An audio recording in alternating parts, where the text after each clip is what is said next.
पुण्यामध्ये रेव पार्टीवर पोलिसांनी छापा टाकलेला आहे। आळंदी मरकळ रस्त्यावरील बंगल्यामध्ये ही रेव पार्टी सुरू होती। पार्टीमध्ये 150 मुलं मुली असल्याची माहिती आहे। 23 जणांनी अंमली पदार्थ सेवन केल्याची माहिती आहे। पार्टीचं आयोजन करणाऱ्या यश चौधरीसह एकाला पुणे पोलिसांनी आता ताब्यात घेतलेलं आहे। लोणीकंद पोलीस ठाण्याच्या हद्दीत तुळापूर या ठिकाणी रेव पार्टी सुरू झाली आणि पोलिसांनी रात्री अचानक या रेव पार्टीमध्ये धाड टाकली।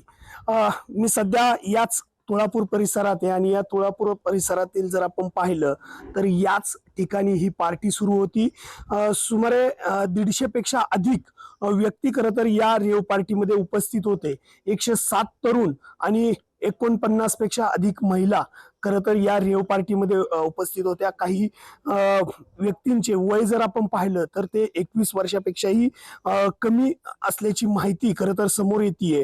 तर दुसरीकडे आपण पाहिलं तर मद्य विक्री आणि मद्य सेवनाचे परवान्याची जी मुदत आहे ती ही संपली होती। रात्री 11:30 वाजेपर्यंतच ती वैध होती आणि या संपूर्ण ठिकाणी जर आपण पाहिलं तर आता फॉरेन्सिक लॅब असेल किंवा पुणे पोलीस असेल ते अधिकचा तपास या ठिकाणी करताना पाहायला मिळतात।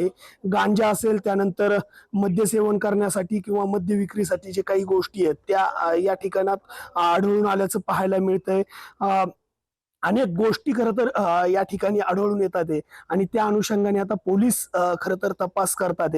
मात्र पुणे पोलीस तपास जरी असं करत असले तरी अशा ठिकाणी वेळोवेळी खरं तर अनेक घटना घडल्याचं पुढे येताना पाहायला मिळतंय। पोलिसांच्या कामगिरीवरती खरं तर प्रश्नचिन्ह निर्माण होताना पाहायला मिळतंय। एवढ्या मोठ्या प्रमाणामध्ये पुणे शहर असेल किंवा इतरच्या परिसरामध्ये अवैध धंदे सुरू असताना त्यावरती वेळोवेळी प्रश्न उपस्थित होत असताना अशा ठिकाणी रेव पार्टी होतीच कशी, याला अभय कोणाचं होतं, असाही सवाल खरं तर आता पुणे पोलिसांच्याकडे उपस्थित होताना पाहायला मिळतोय।